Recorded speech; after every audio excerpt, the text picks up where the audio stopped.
বাজেটকে আমরা ধিক্কার জানাচ্ছি। এই বাজেটে আবু সাইদের রক্ত নেই, এই বাজেটে শহীদ ওয়াসিমের রক্ত নেই, এই বাজেটে শহীদ মুক্তিযোদ্ধাদের রক্ত নেই, যেই বাজেটে আমাদের তরুণ প্রজন্মের কর্মসংস্থানের ব্যবস্থা নেই, সেই বাজেটকে আমরা ধিক্কার জানালাম।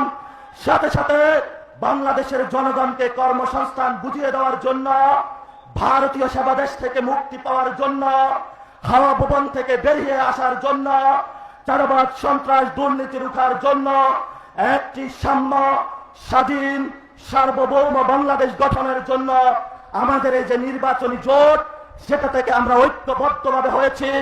রাজনৈতিক লড়াই চলবে, ভারত বাংলাদেশের যে সম্পর্ক মর্যাদার ভিত্তিতে হবে, সীমান্ত হত্যাকাণ্ড বন্ধ হবে, পুশিন বন্ধ হবে, নদীতে পানি আসবে, আমার বেকার ভাইয়েরা চাকরি বুঝে পাবে।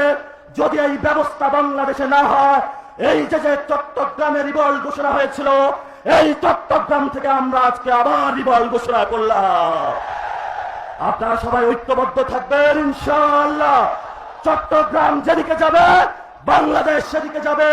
চট্টগ্রামের জয় হোক, বগদাদের জয় হোক, বাংলাদেশের মানুষের জয় হোক, বাংলাদেশের ইসলামের জয় হোক, বাংলাদেশের সার্বভৌমত্বের জয় হোক।